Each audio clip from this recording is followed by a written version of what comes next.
In this episode, we speak to Mamuch Chuol, who is the CEO and founder of NextGen Unite. We speak about a whole range of topics, from generational trauma to the resettlement journey of a refugee family in Australia. We talk about community sports and its impact on the individual as well as the wider community as well. He gives a lot of shout outs to people who have really changed his life. So listen in, this seriously is not one to be missed. All right, Mamuch, welcome to the OKIRU podcast. How are you doing today? I'm doing well. Thank you, Liem, for having me. All good. Before we jump in, we usually like to just share a moment of mindfulness. Do you want to join us in a mini meditation? Yes. Cool. And so I'll invite you to find a comfortable seat. And if you're comfortable, closing down your eyes and finding a seat where you can just relax for the next 5-7 minutes and get in tune with your internal self and your breathing. And just feeling your inhales and your breath at the moment.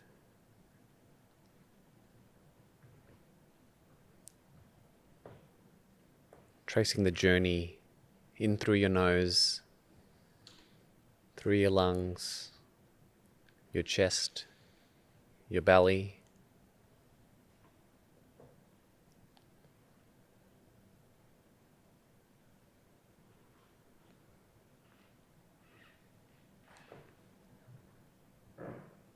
feeling how nourishing breathing can be when you're aware of this process.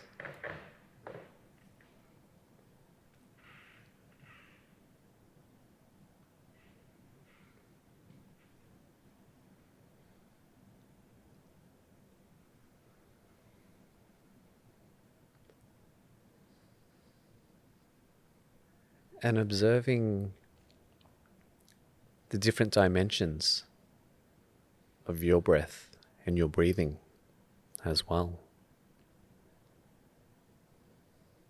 Can you feel your nose hairs tickle as the air comes through your nose?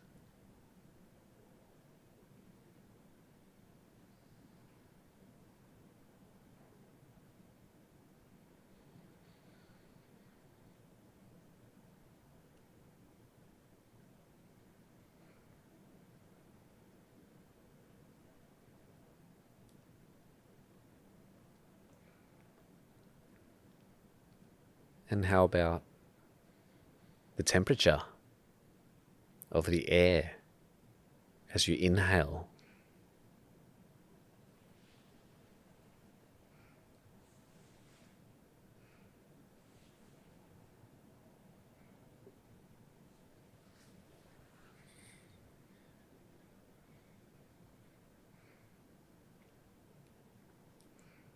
And how about the temperature when you exhale out of your nose? Is it cool or warm air?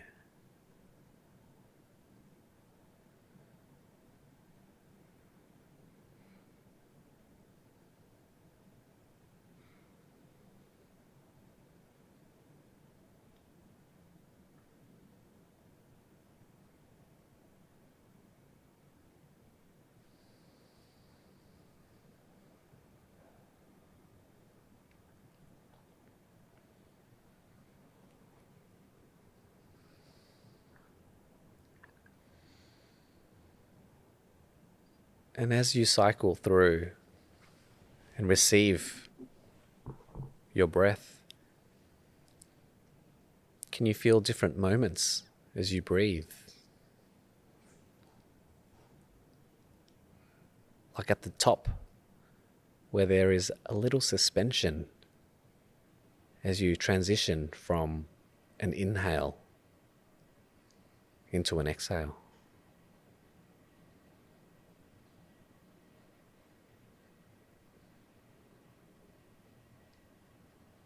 That feeling of weightlessness,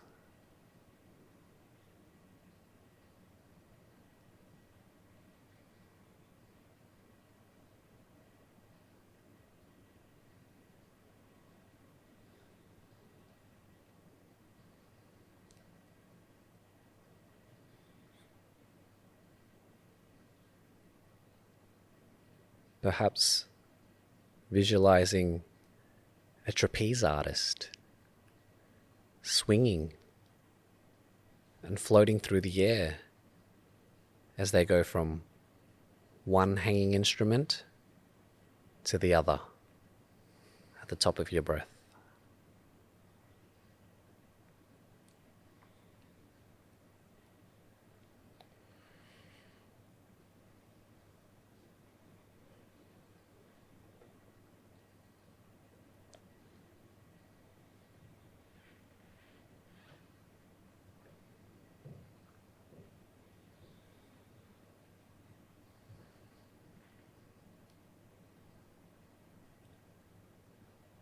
And know this for certain, that this tool of mindful breathing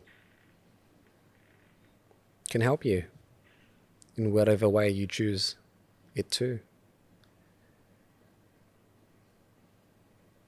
A tool of assurance, of groundedness in the sacred being that you are, that we all are.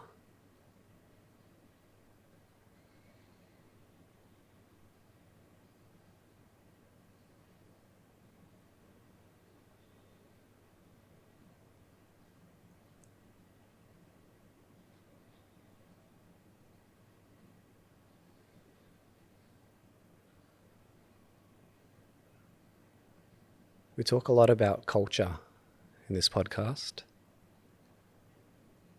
our connection to it, and the stories of all of our experiences.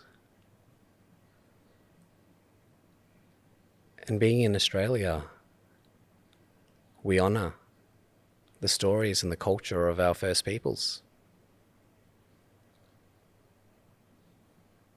And here, we sit on Wurundjeri land.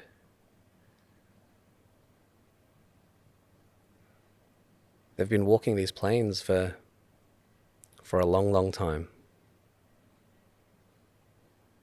Longer than we can all remember.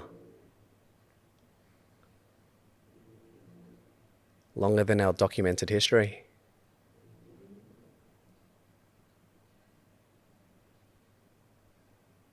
And I want to honour their connection to the land, to the skies, and to all the waterways.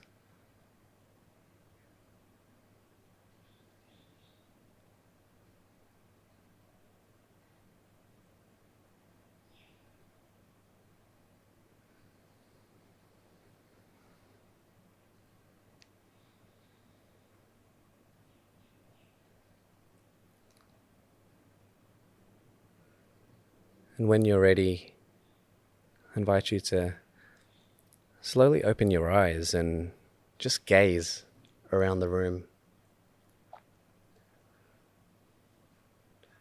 I find when I exit a meditation, I see life with new eyes, in a kinder light as well.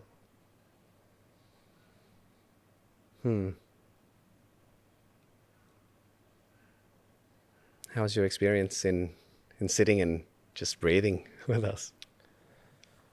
It was satisfying. Taking a moment just to reflect. I think you led that perfectly. Just acknowledging the traditional land in which we live. I think that's very important. Remembering our culture.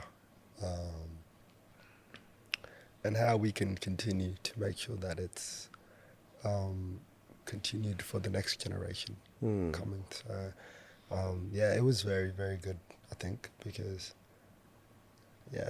people don't take moments to just close their eyes and let their thoughts think for themselves. Yeah. Do you meditate, or how do you find moments of mindfulness in your own life? Well, I used to. So this was during the pandemic. So around COVID time, I lived at my cousin's house. And yeah, there was a moment where, I was 100% sober. I was staying away from people. I was just isolated because I wanted to figure out what I wanted. And meditation was a way for me. So I used to go to something called the Quarry in Pakenham. Yeah, right. And I would go there every single day. And I would just go there and meditate. And, just seeing the water, seeing the environment, seeing the green, it really made me think what I want my life to be like. I want it to be peaceful. And so, yeah, I definitely did some meditation. I stopped after it, but it's something that I definitely want to get back into. Yeah. Because everything is mindset. If your mental is good, you're going to be able to do anything in life. Yeah. Yeah. It's like Kobe, right? It's all about the Mamba mindset. Yeah, as well. exactly right. Yeah. Look, I'm fascinated on how we first connected, Yep. right? I was sitting on a train, just minding my own business, ready to come home. Yeah.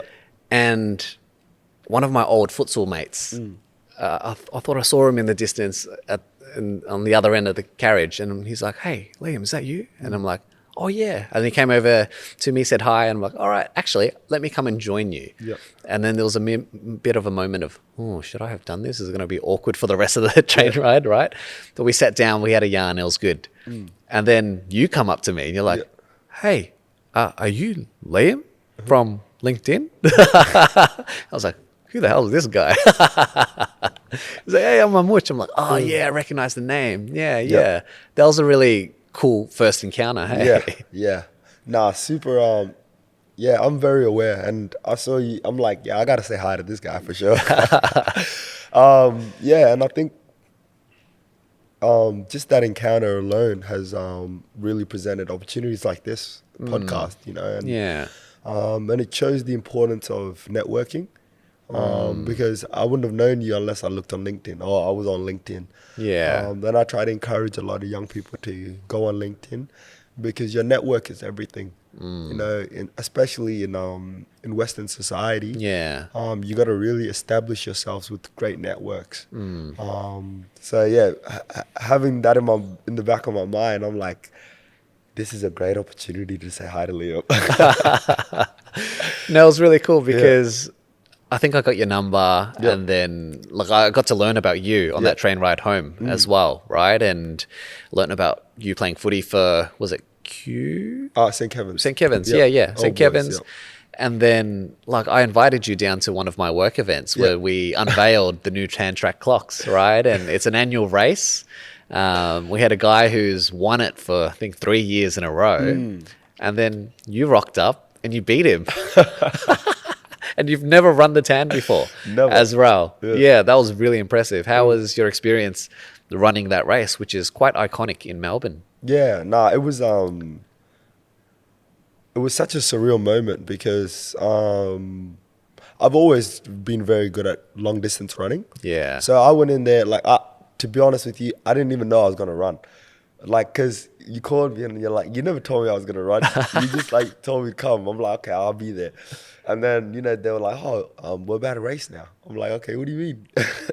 And so, doing that race, for me, it was a flashback into maybe Mamuch could have done long distance running or something. I don't know. So, and so my mindset is I want to win, and I went into there wanting to win this Tan race, the Tan track, because I backed myself in. I know that I can run, and I know that I can win this. So, yeah, he was right behind me the whole time, and it wasn't until the very I think he almost were neck and neck for a little bit, and then as we turned that last corner, I was like, I'm not losing this. I see the bad. I'm going through that bad. That's mine. Yeah. So yeah, that was just such a. It was a really good accomplishment. And I was really happy with it because it showed me that you can do anything that you put your mind to. Yeah. And yeah.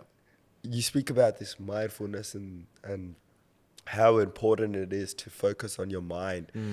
And if you put it in your mind first that you're going to win or that you're going to lose or whatever it is, then you're going to exhibit that into your physical attributes or, you know, with your running and things like that. So, yeah, that's where it started for me. Just my mindset. I'm like, I'm going to win this. Yeah. So where was your mind as you were running up Anderson Street Hill? It's a big hike, right? Yeah. How was your mind in the middle and then at the top of the hill? I'm like, it was tough. He was right behind me and I'm just like, and during that time, I'm like, in my head, I'm like, if I start to slow down or I start to, if I don't continue with this pattern of running, then somebody's going to overtake me. Yep. And again, it came back to the mindset, you know, because as soon as you start to slow down, now it's game over for you. But for me, I'm like, I just got to keep going. Make sure that I have a good, steady pace. And so when I do come around that last corner, then I have the energy to be able to... Yeah.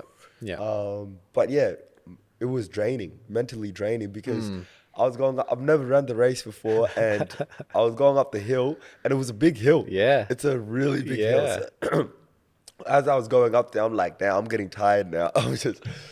I'm getting really tired, but I'm like, nah, I gotta win this. Yeah. So mindset is everything for me. And so you've had some of your community members on the sidelines cheering you on as well. So Peter Bowl was there, a catch was there as well. Tell me about how you first connected with him and your relationships with them. So a catch, last year we ran our annual NGU Cup, which is a South Sudanese Australia Community Football Day. And it's an event that really supports the integration of multiculturalism, South Sudanese community into Australia. It's, you know, and making sure that the outside community or the broader community understand that South Sudanese people are Australian as well. And we're using a sport that everybody loves, Australian rules football, to be able to engage them in that. And so Akech was one of the coaches for the women's team. And so when I called her, she was, you know, she really loved the idea.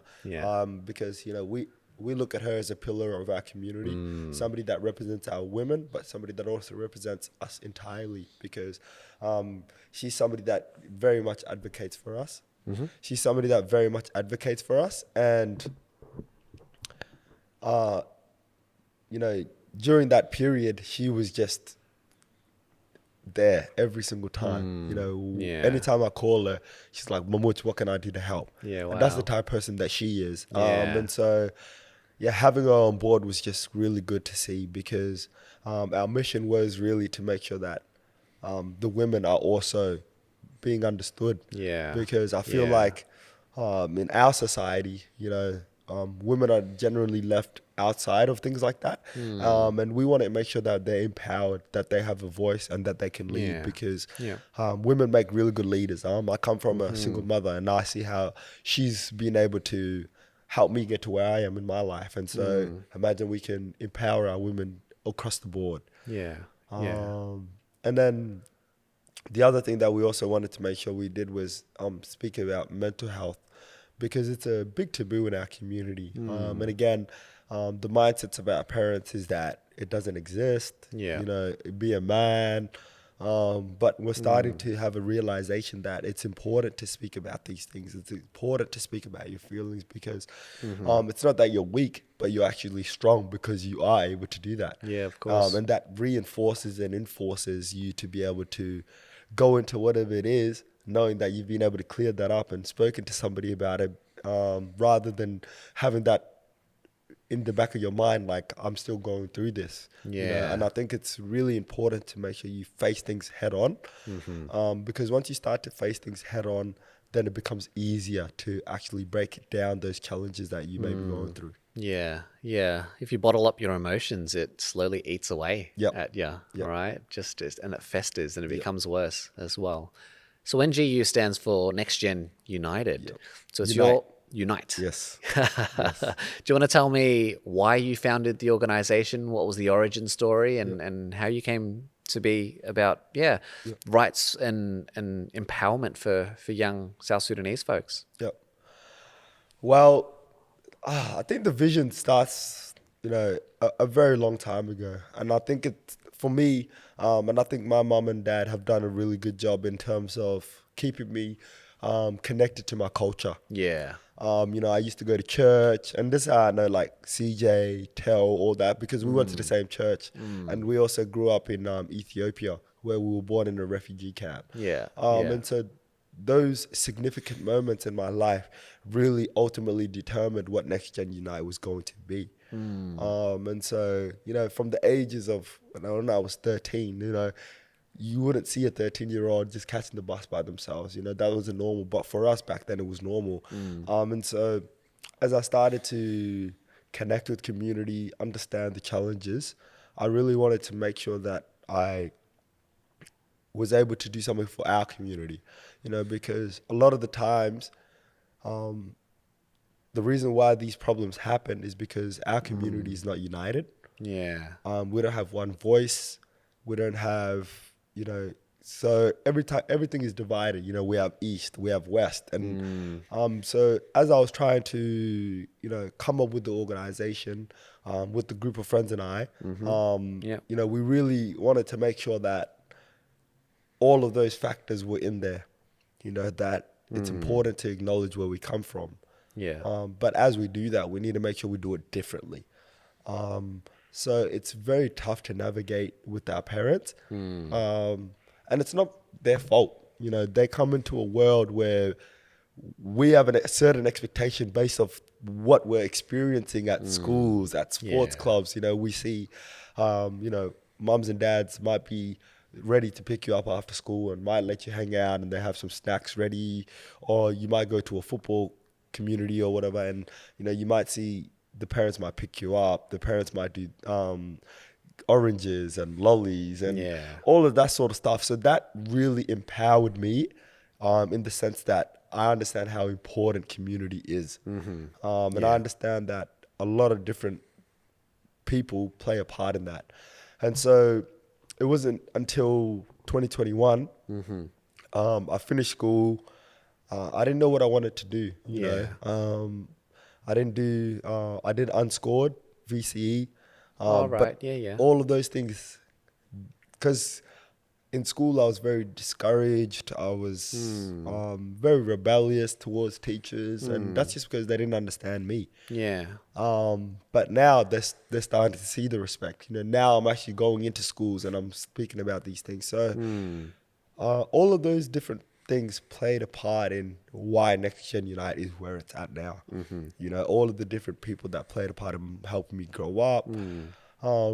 But the moment that really made me, I'm like, enough is enough, I got to go into this now, is when Abraham Hotnyang, and rest in peace to him. But because of him and the impact that he had on my life, NextGen Unite was able to be created.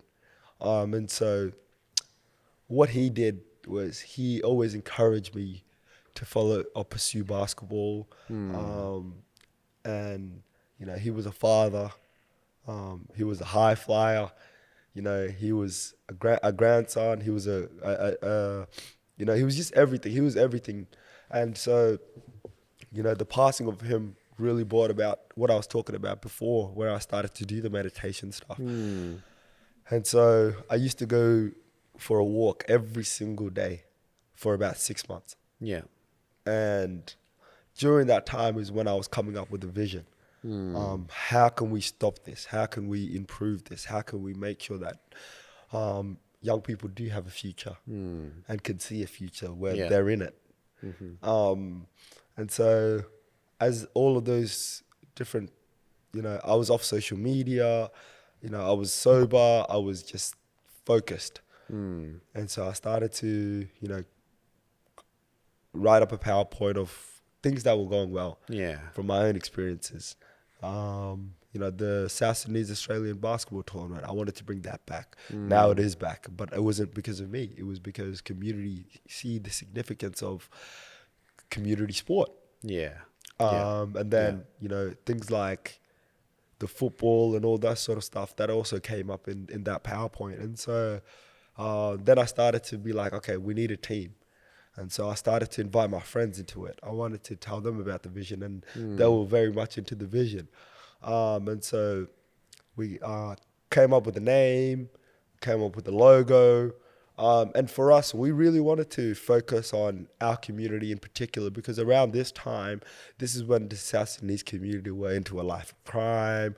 They're all over the news, Apex. It's not safe to be around them. And so there was a media narrative towards our community that was negative. Yeah, for sure. And, you'd look now, 2021 to 2024, the highest paid player in the AFL, Mac Andrews, and we have 10 active AFL players, which is insane. Yep. The South Sudanese national basketball team just went to the Olympics, which is absolutely insane again.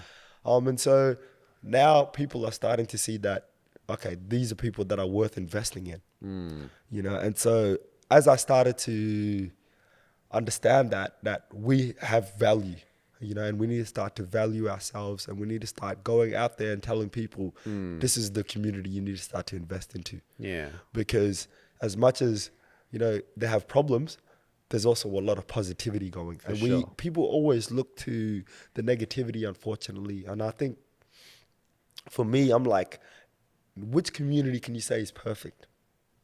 There's none, right? For sure. There's always a good bunch and there's always a bad bunch. And so that's kind of how NextGen Unite came about, was, the death of Abraham Hot Young, and just the drive to change our community at a national level.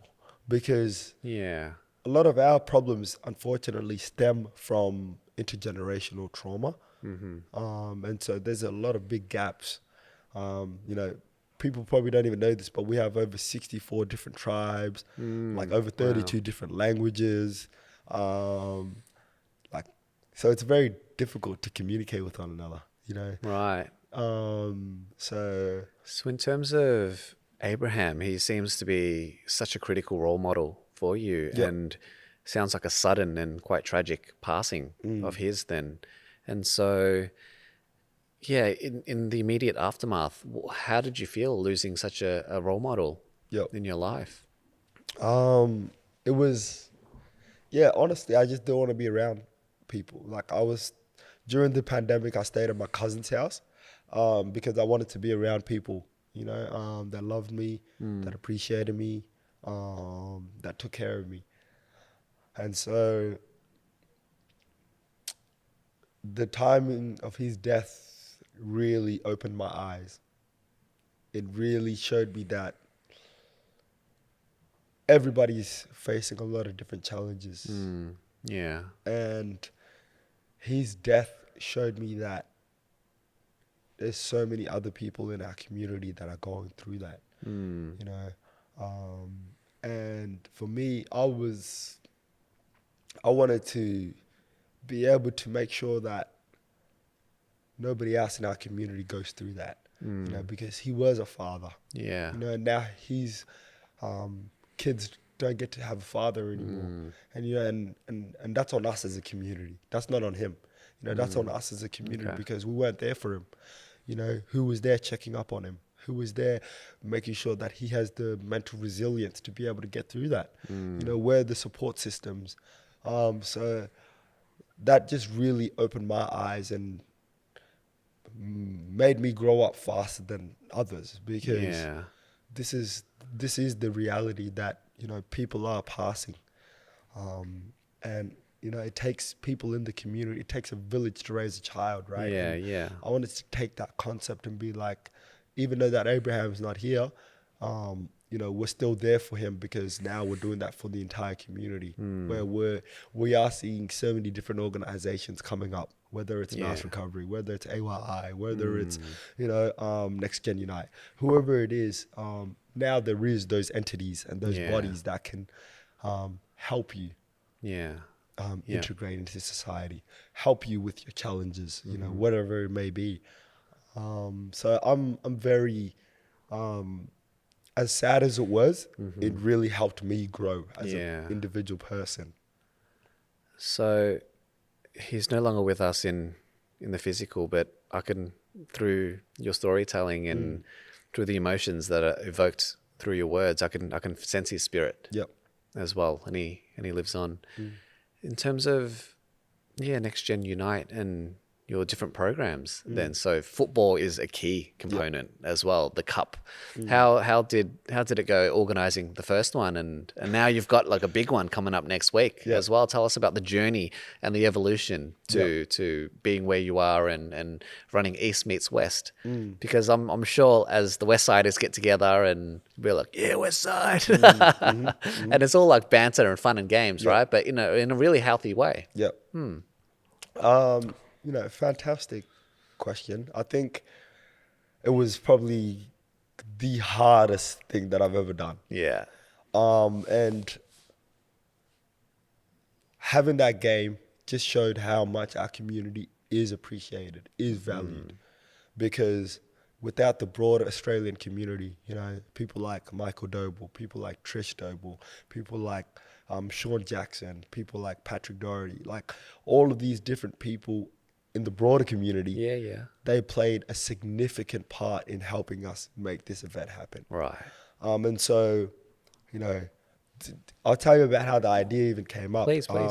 So me and my friends, we were just talking about what is the best way for our community to be recognized and how we can best integrate into the Australian society. And Australian rules came up. And so as that came up, now we're like, okay, who can we get on board?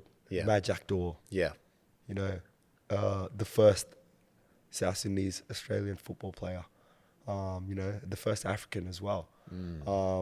And his journey as well, and his trials and his tribulations. Then we got CJ as well, you know, playing at Hawthorn Football Club. We had a catch. Then we also had Tom Jock, a former player at Essendon Football Club. And so that's how we knew that they're so accessible, because they care about community as well. You know, and I think that's kind of what separates a lot of different other people, because South Sudanese people are always willing to give back to their community. And I think that we need to start to value that more than the negativity.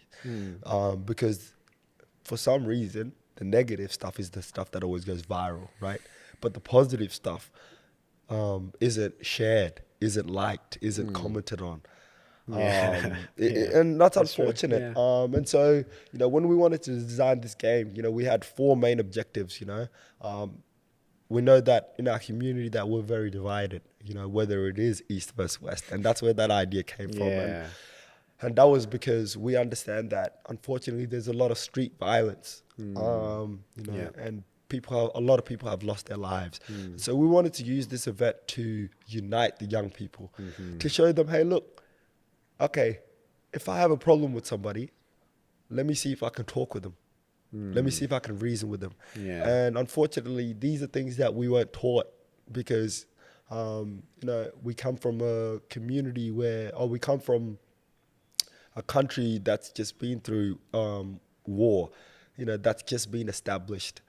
So I think one of the uncles recently said that, you know, how can we expect a 13-year-old country to be in comparison with the Western world that's over 200 years, 1,000 years, or however many years. And so he's like, of course, a 13-year-old is going to have bad attitudes.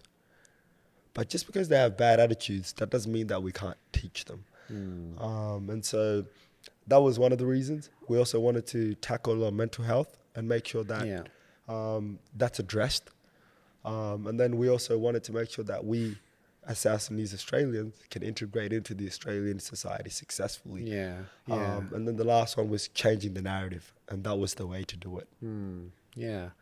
And tell me about the nobles and the list of names you mentioned that were very supportive from the very beginning as well. How did you engage them to garner their support?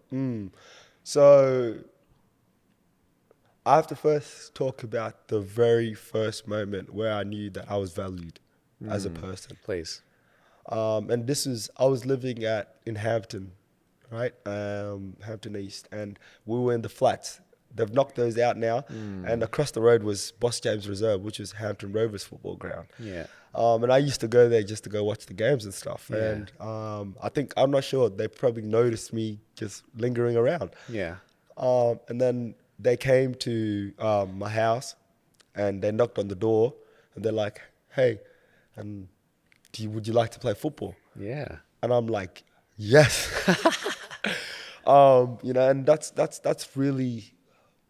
that's really what started everything for me, I think, personally. Yeah. That's when I successfully integrated into the Australian society, was that moment. And it's funny because I was one of the very first, I believe I was the first, for Team Sports for All. No way. Yeah. Oh, no way. Yeah. The management is a lot different now, but I mentioned the guy before, his name was Sean Jackson, and he was the one that came to my door and knocked on it. And he was the very first person to buy us a MacBook Pro to help us with our organization. He was the very first person that I called to say, "Hey, look, how do we start an organization? How do we do this?" And he was just supportive all the way through. And that allowed us to, understand how tough it is to run an organization, but made it easier for us to understand what it takes. So I'm forever grateful to him. Patrick Doherty as well. He's somebody that played a significant part in my life. It's crazy to say, but in my eyes, he's Australian of the Year. And the reason why I say he's Australian of the Year, right? It's those people that don't want any recognition, that just do the task, do the day by day. And he's been doing this since the 2000s. So he's looked after many generations of South Sudanese families. And he's helped us.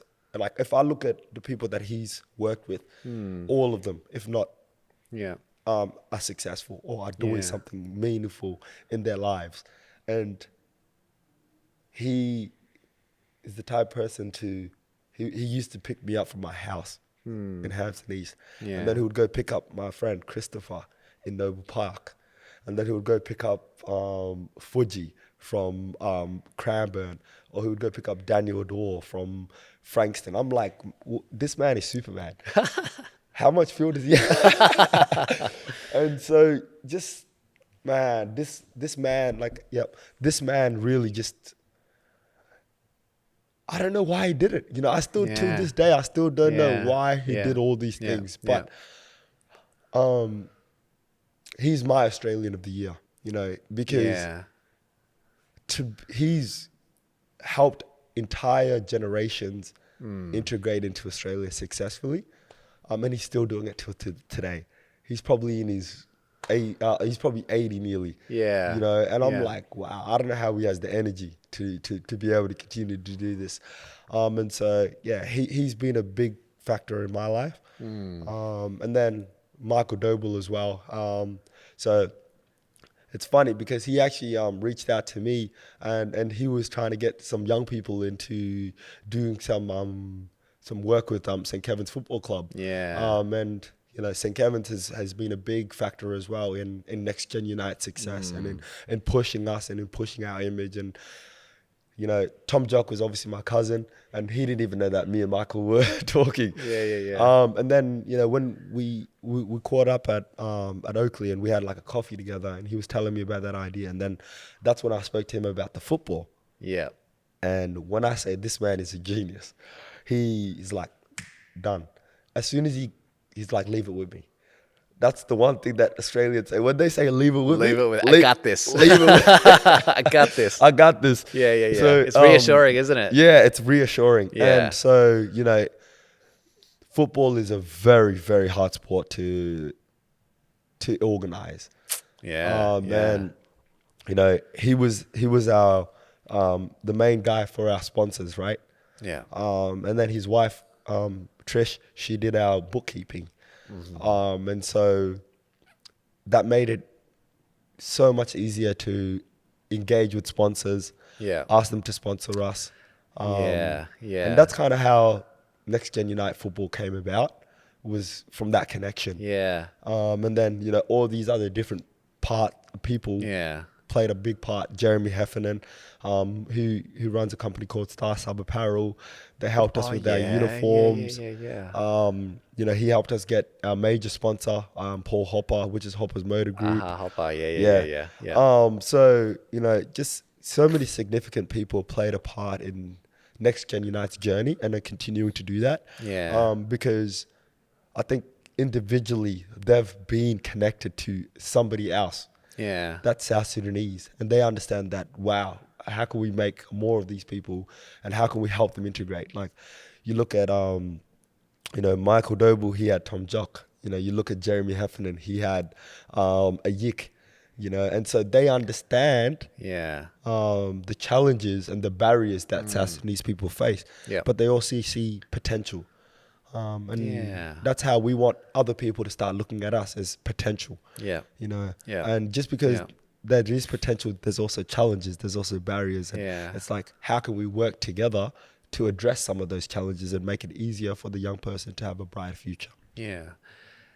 What fascinated me, and it's a big circle moment for me as well. So in my role as a philanthropic grant maker, right? So we've funded Team Sports for All as well. And so I was reading through, their story and how they got started, right? They saw some kids just watching footy, and they approached them like, hey, like game after game or week after week. And it's like, hey, and they approached him, hey, do you want to play footy? And that kid was you. That's incredible.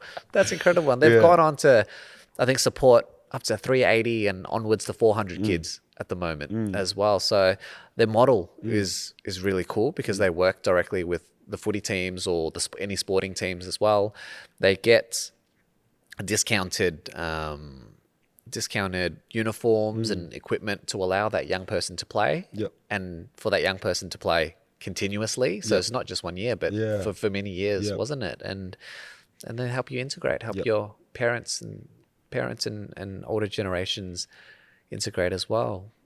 But now I'm curious about the older generation, when you mention generational trauma and your elders, right? So tell me some of the struggles that young people might face with their parents or their elders in the communities in which you operate in. You know, our parents are very strong-willed, and I love that about them. But we also need to be open to change, and so, you know, we came as a family, you know, as a community, we came to Australia, right, to strive to be better. And in order for us to be better, we need to understand one another.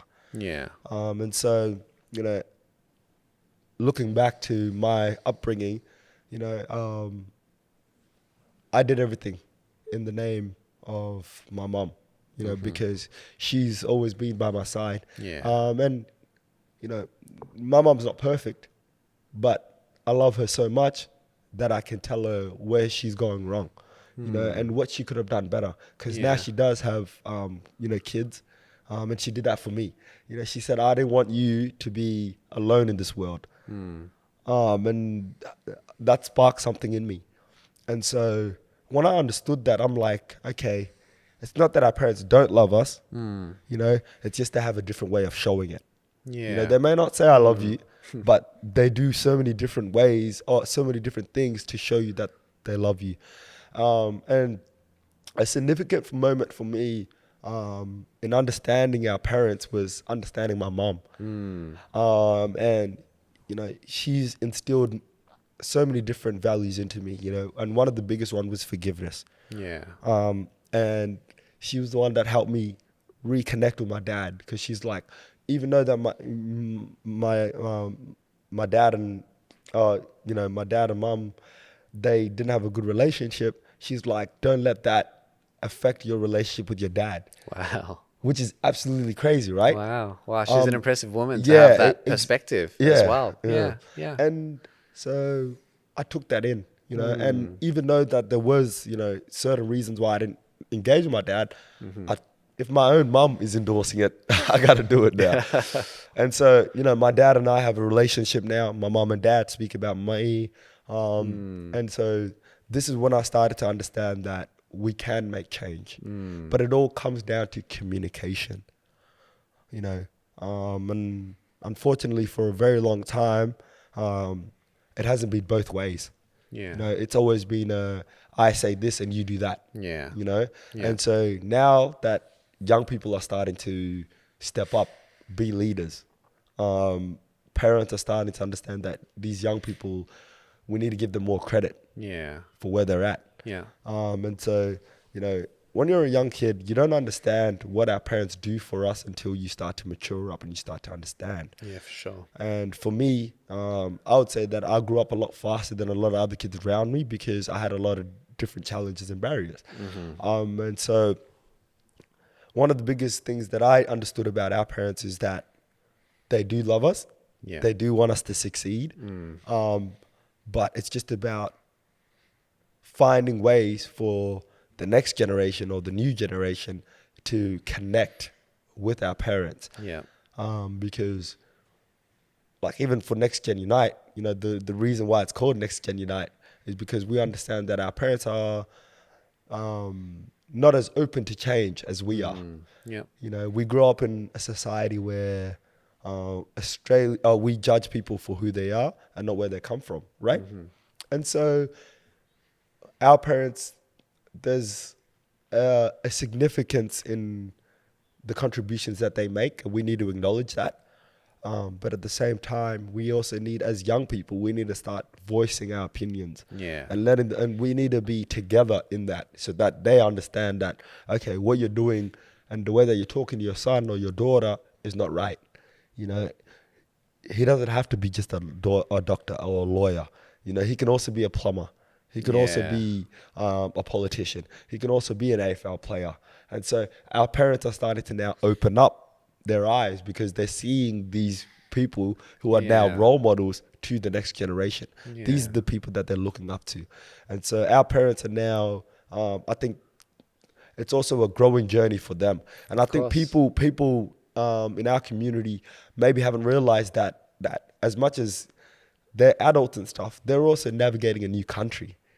And with that comes challenges, comes, judgment and things like that. And so as much as we are learning and we're educating ourselves, they are also needing that education and that support to better help them integrate and understand what young people are going through at schools. Things like racism, whether it's sports, whether it's arts, whether it's whatever sector it is, we need to get behind our children, get behind our young people, because we need all of these, because our parents' vision is that we're going to do something here to be able to take home, right?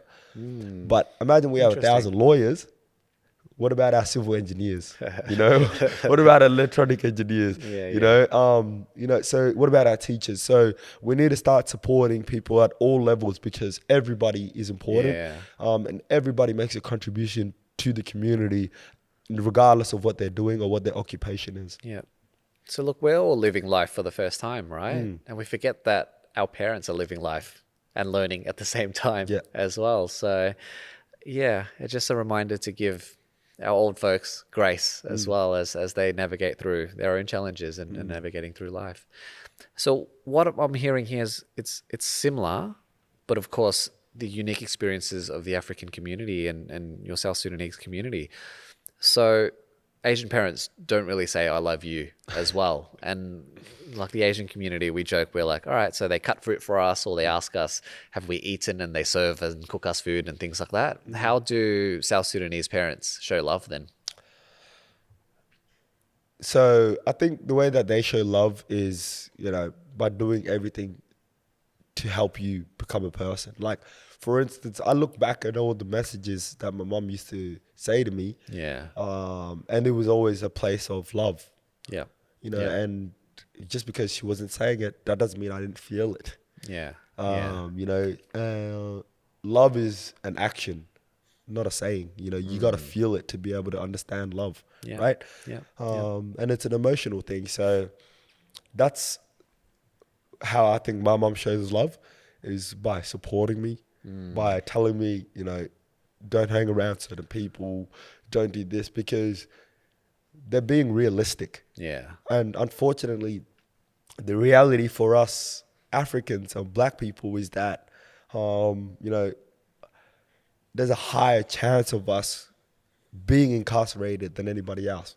And we want to make sure that, that's our parents, they want to make sure that we don't end up in that. Yeah. And so, you know, their messages may not be conveyed correctly by people, but I think a lot of their messaging is correct.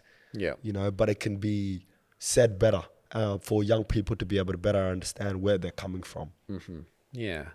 And so NextGen Unite, you do sports programs, but also music and hip hop as well. Tell me about that.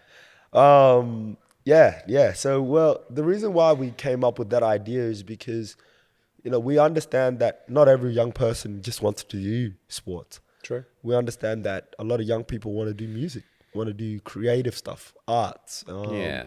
So we wanted to have a space for them. Yeah. And, you know, for instance, you know, there's a big misconception about music in the sense that, it's free, you're able to express yourself. And I always tell these young people, I don't have any issues with the way that you're expressing yourself, right? Because people make money out of it. You know, you look at all the top rappers or the top hip hop artists or whatever, they're saying crazy stuff in their music.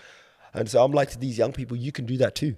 You know, and we want to make sure that they're supported. We want to make sure that they know that, hey, look, there's people looking up to you now as well. And this is something that I always tell these guys. I'm like, you know, you're a role model whether you like it or not. Yeah, exactly. People look up to you regardless or not. You know, your younger sibling, they look up to you. You know, and so the music that you're putting out there, think carefully about the way that you're portraying it in your music. And so when we came up with this idea, you know, we were funded by the Department of Justice and Community Safety under the South Sudanese Australia Community Investment Grant. And so, you know, they funded us. And so we, you know, did music sessions. We brought in young people. And these were young people that had experience, you know, going into youth justice. And so we found that this was a really good space for them to be able to connect. And so it's like, what else can we bring to that now? Because we have them, but how can we best develop their skills? How can we make sure if they do want to start a record label, how can we help them get lawyers to make sure that they have the right insurances, they have the right accountings, they're protected.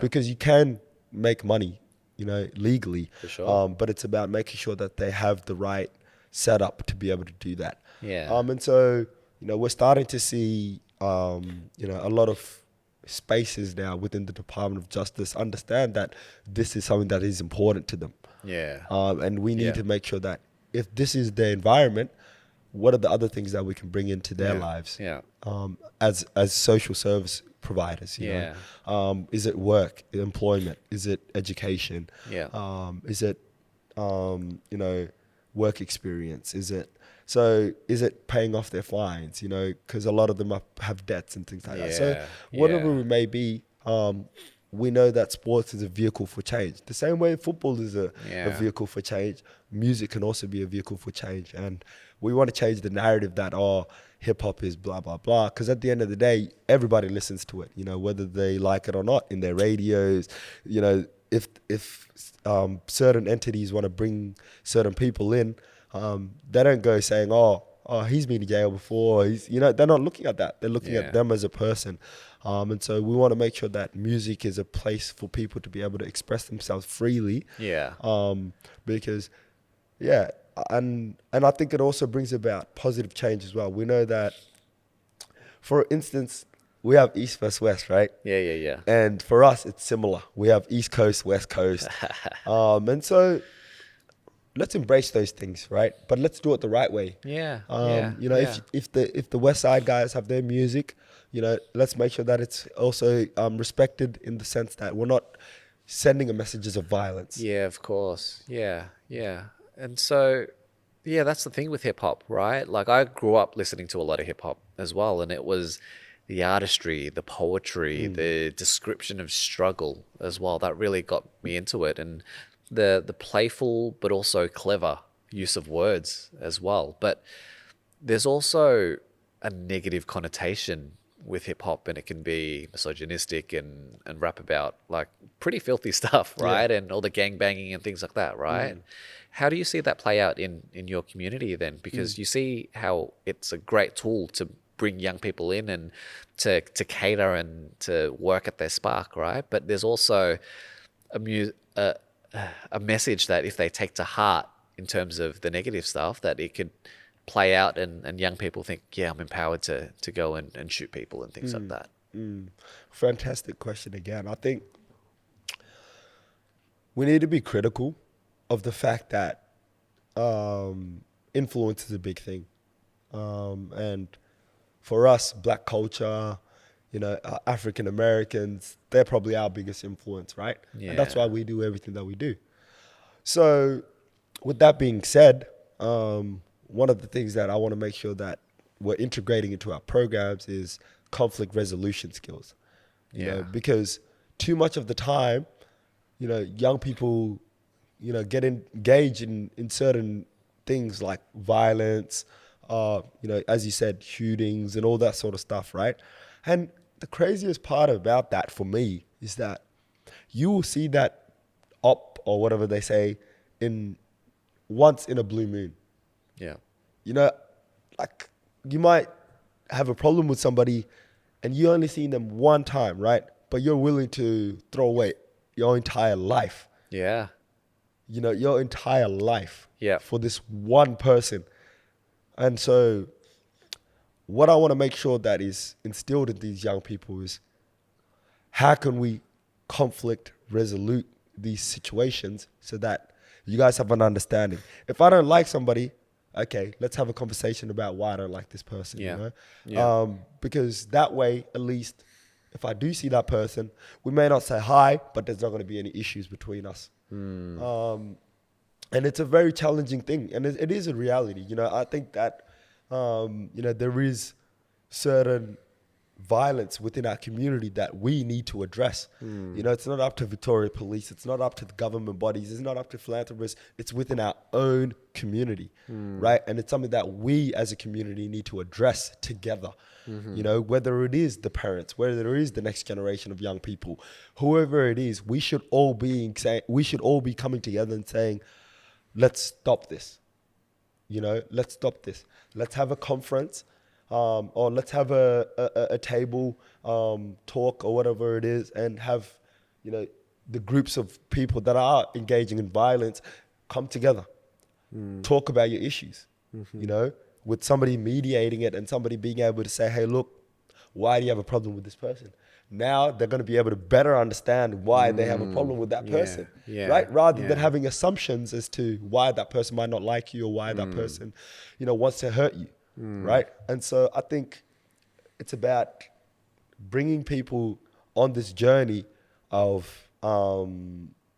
engaging with one another again and forgiving one another again, because life is big, life is about opportunities. And I don't want these young people to sacrifice their lives over, violence, that I think isn't necessary. Violence doesn't solve answers, or it doesn't solve problems, it just creates more problems. Because I talk to these young people and I'm like, okay, look, let's say that you do meet up with one of these young people and you do attack them, right? What satisfaction are you getting out of that? Like it's short term, right? Now, what would be more satisfying is, okay, look, I've addressed that issue with that person. I'm fine. Now, mentally, I don't have that in my mind anymore. I don't have that in the back of my mind. And so I don't have negative thoughts towards that person anymore. And I can freely go into whatever I want to go into because I've forgiven that. Forgiveness is a big thing. I think that's where it starts for us as a community, starting to forgive, right? Forgive, never forget. But at the end of the day, if we're going to move forward as a community, as a society, because we are doing very well. We are doing very well. But this is the area that we most lack in, is the violence and not addressing it, and yes, like, you know, we look at 7 News, we look at 9 News, we look at all these different bodies that are speaking about our community. Yeah. And I look at the news and I'm like, and then I go into my real community, I'm like, well, we're getting mad at them for telling the news, but as a community, we're not doing anything to address it. Yeah. Okay. Right? Yeah. So, that's it's very important for us as social workers, as youth workers, to address these challenges, because a lot of these young people that want to change their lives now, unfortunately, they're in a code, or they're stuck in a life where they have to go get back for others, or they have to not snitch or speak to the police. And that's the other thing I don't like as well. You know, I don't like how in our community, people don't tell the police, look, I've been assaulted. Yeah. I've been stabbed. Yeah.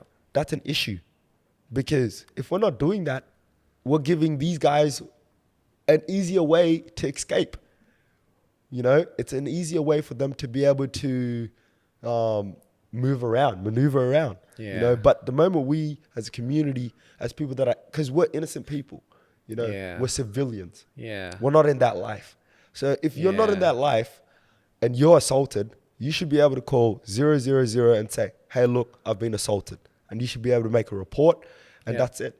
Yeah. Because the more that we start to normalize these things, the more that we have a safer community. Yeah. And where do you think that comes from? The lack of trust with the police then to report these incidents? Because it sounds like it's like hood mentality, right? I ain't a snitch and I'm not going to tell and things like that. But like in my involvement and awareness of the sector as well, like these young people losing their lives to knife crime it's sadly more common than not. Yeah. Right? Like I'll go to an event and like with the African Youth Initiative, for example, their Reclaimed Voices documentary, which was so powerful. But there was a somber moment at the end, because although they were talking about lives lost just in real time that weekend, a young person's life was lost, right? So yeah, it's tragic to me as an outsider that it just keeps happening. Like, I think to address these challenges, we need to accept that they are there. Yeah. That's the first step, because the reality is that there is knife crime. You know, there is gangs. You know, we have to accept that. We have to accept that. And once we accept that, now we can actually maneuver. Now we can start to work with the right bodies to be able to challenge a lot of those things. Yeah. And so I'm very big on community, right? Yeah. And we're very big on it takes a village to raise a child, right? Yep. Now we are in a society where there is certain bodies that, you know, do certain things, whether it's Victoria Police, whether it's the Department of Justice, whether it's philanthropists, whether it's schools, whatever it is. We need to work with all of those different bodies to educate them on the reality of what's going on in our community. Yeah. Because too much of the time, we're just keeping it within ourselves, right? Yeah. And we're so influenced by African Americans that we try to bring that into here. Yeah. East versus West, you know, things like that. So I think for us to be able to actually tackle these problems, we need to start working with Victoria Police. And we need to start also working with the young people on the ground to say to them, hey, look, you can do something else. You have a future. Because a lot of these kids are smart. A lot of them are born in Australia. But, you know, influence is a big thing, and they usually influence themselves. And so if we can bring them into places where they can be influenced, or they can be exposed to new different things like podcast, you know, or they can be exposed to football, or they can be exposed to the education space.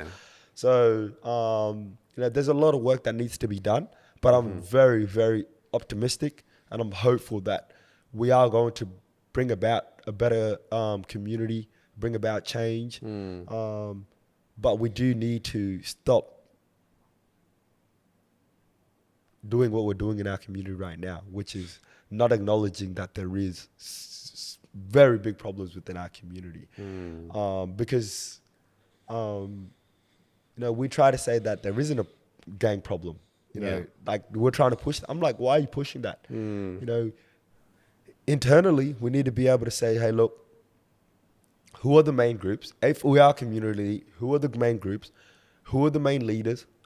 Let's bring the leaders into the conference and talk about these issues because I know that they don't want to see anything negative happen to our community, right? Yes, they may have a certain problem with somebody, but let's say we do have an NGU Cup or whatever it is, right? And these guys bring that violence into that. Now that brings about bad change in our community. It brings about a narrative in our community that, yes, there's a big problem there.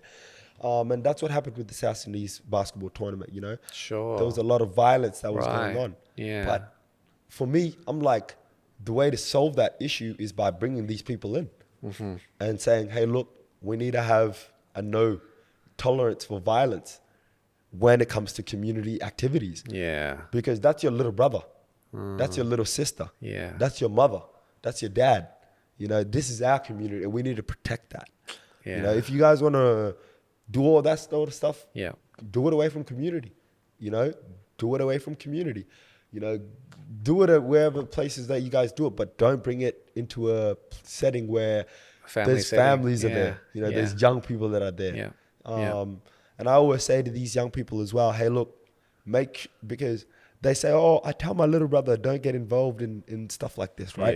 But how are you going to tell a young person that don't do this when you're doing it? It's like telling somebody to stop smoking and you smoke. It's hypocritical. It's very hypocritical, right? And these are young, intelligent people. So if you're doing something and you're showing them these things and you're exposing them to these environments, that's ultimately where they're going to be. So change starts with all of us. It starts with the gangs and the messages that they're sending. It starts with the government as well. It starts within the grassroots level. We need to make sure that we have a clear, definitive communication system that says we do not support violence. It's the problem bigger than the community at the moment, right? And look, I sense the passion in you, and look, at 22 years old, I wish I was half as articulate as you are right now. Seriously, it's really incredible. But what's your dream, Mamuch?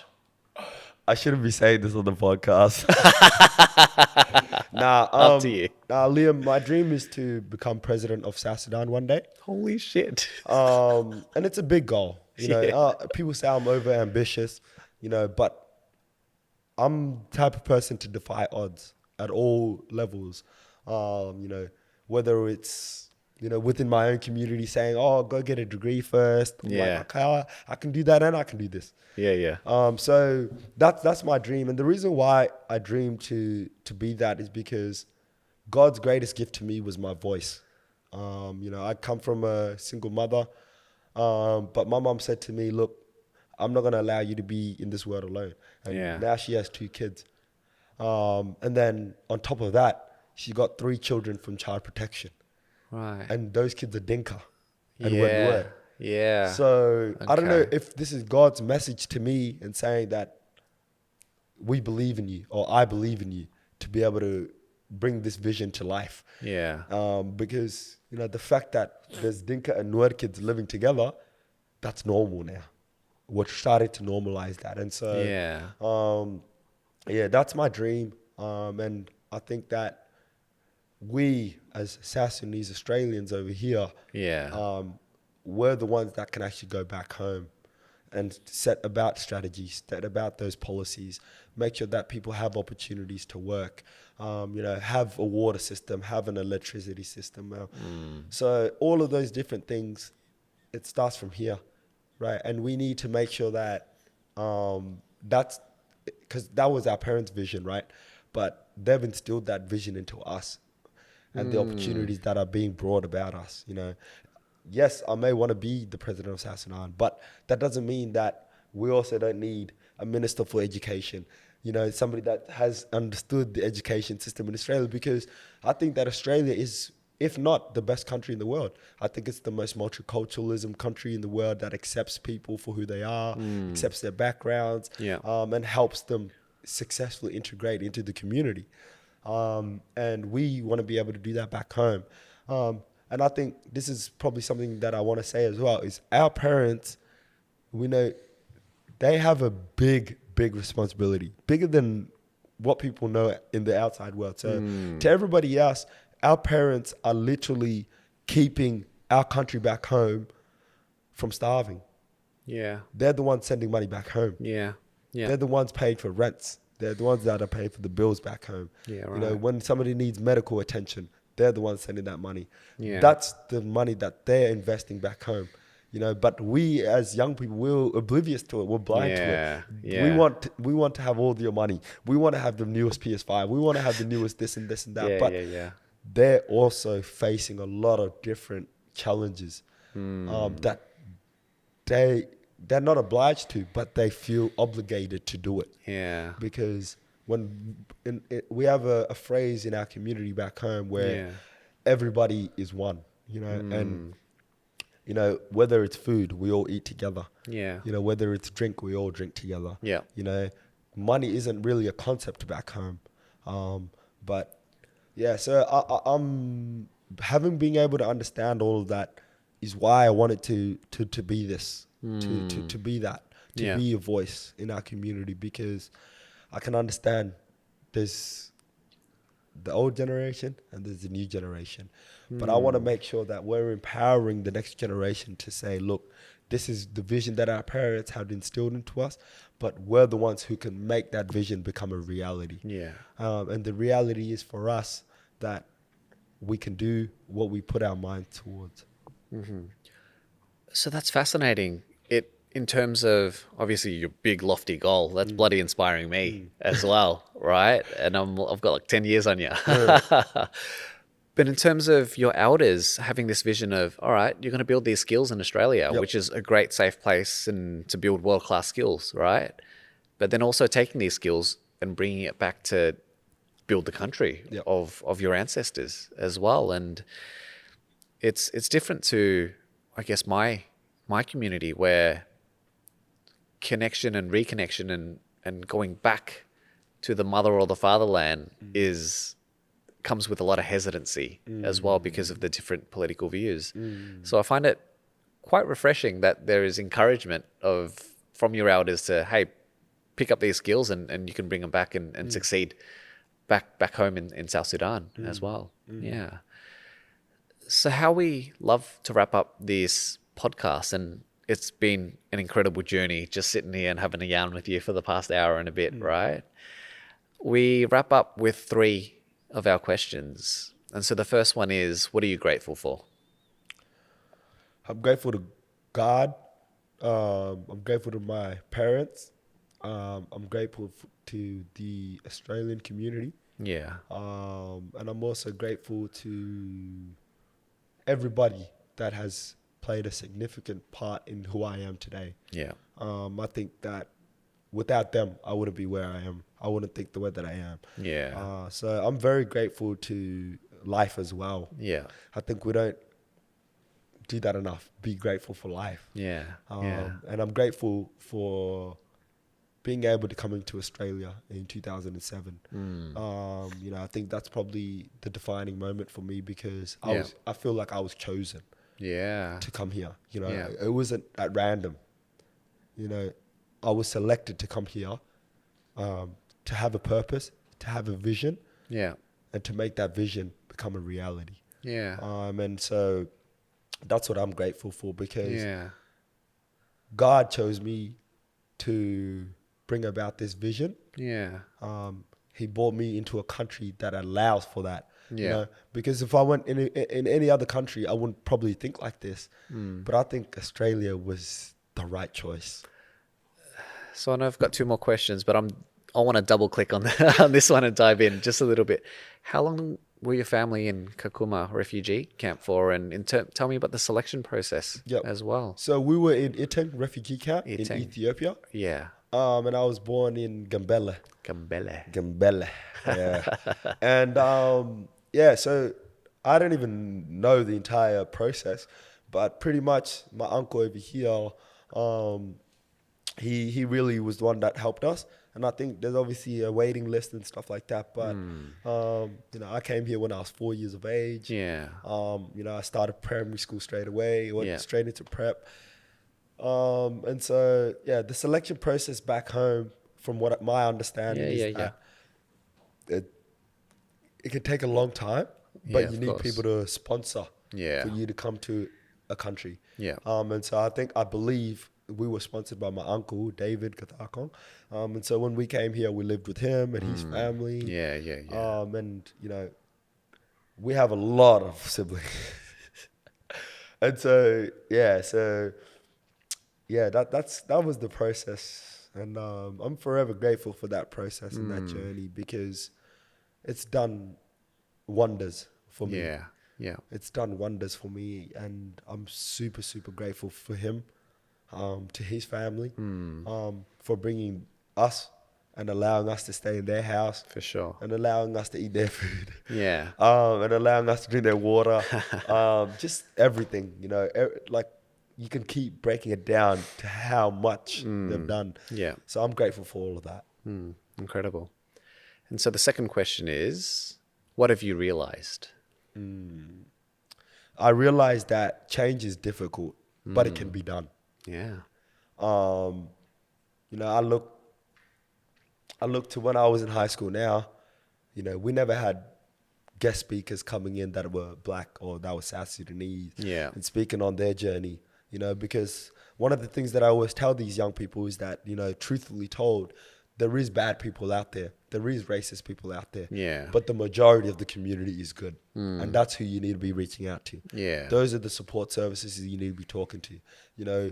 And so that's the messages that I send to these young people, is that we need to know that these problems will occur, but it's how we tackle on those challenges. Yeah. Yeah. So I really make sure that young people understand that racism, bullying, all of that sort of stuff, I feel like they're all on the same type of spectrum, because, you know, it's not good to make people feel bad about themselves at all levels, you know. And so I tell these young people, look around you. These are the people that you're going to be coming every single day into school. You know, you don't want to be that person that's going to be telling somebody, oh, why do you bleed red? You know, you're black, you know, or something like that. So I tell them quite honestly that, you know, you have people around you that care for you. Yeah. You have people that have invested in you. You have people that want to talk to you. And don't focus on the negativity that is being thrown your way. And don't let that make you make bad decisions and start isolating yourself from the community. Because community is huge. You know, just because one little piece of pie it doesn't taste good, you go taste another pie, you know? So that type of messaging. Yeah, beautiful. And so the last question is, what is a question that you ask yourself? What is a question that I ask myself?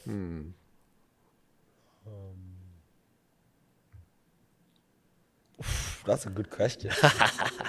I ask myself, I say, why not me? I say that to myself all the time. I say, why not me? You know, why can't I do this? There's nothing that should stop me from doing that. So yeah, that's probably the big one for me, is why not me? Beautiful.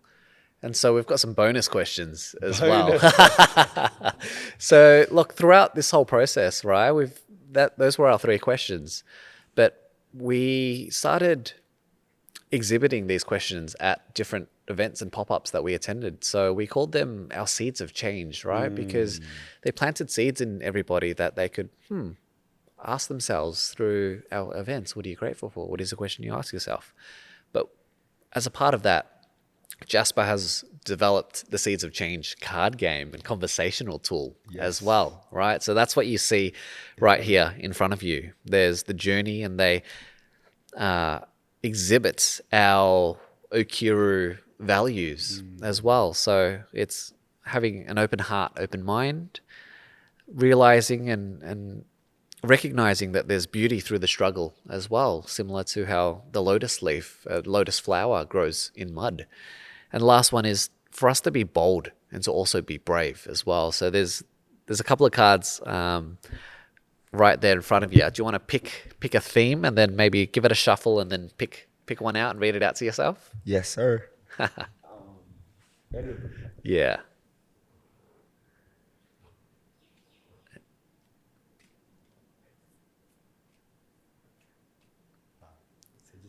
Yeah, pick one, back into the mic, and then just read it out. So the question that I got is, what mistakes are you grateful for? Damn, that is it. My mistake I would say is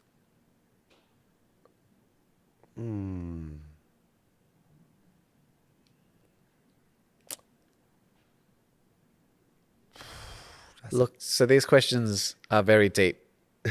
and yeah, maybe you can ask that and answer it with your heart. And I'm okay with you not voicing that publicly on this forum as well. But yeah. Damn. Okay, what mistakes are you grateful for? So what mistakes I'm grateful for, I guess, would be everything. You know, I think I've made a lot of mistakes at all levels. Yeah. And I think those mistakes have helped me become who I am. Yeah. And have allowed me to know that it's okay to make mistakes. Yeah. You know, but don't let those mistakes defy what you're going to do or who you're going to become. Yeah. So I'm grateful for all of the mistakes that have led me to where I am today. Yeah. Look, appreciate the conversation, and yeah, we went through such an incredible journey in this yarn, right? Yeah. So where can people find you and your work? So I'm not too busy for anybody. So if you reach out to me on mamuch.chuol@ngu.org.au, or you can add me on LinkedIn, you can add me on Instagram, you can add me on Facebook at Mamuch Chuol. I'm very accessible. And the reason why I'm very accessible is because I care about you. And I want to know how I can help you, because there's people that have helped me, and I want to be able to do that for anybody. And so that's where you can access me. I won't give out my phone number. Not yet. You got to take me on a date first.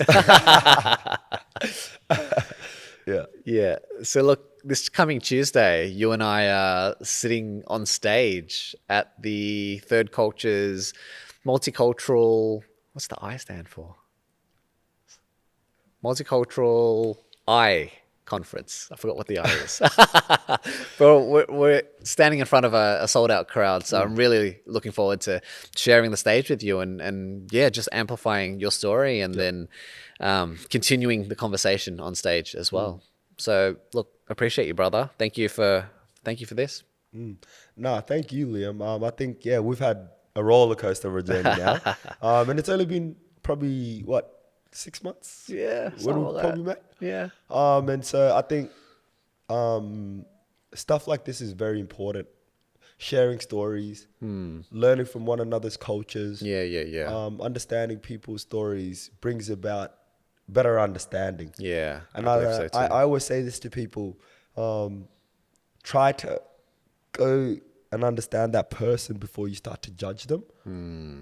Because you'll probably have better appreciation for that person and what they've gone through. And then you look at them and you're like, wow, this person really experienced that and is still able to go there and be themselves. So I really appreciate you having me on this podcast. Everybody, make sure you guys follow OKIRU.com.au podcast on Instagram, on social media, at all platforms. Thank you very much. Oh, you're a bloody legend. I want to call you El Presidente from now on. Thank you, bro. I appreciate it, my brother.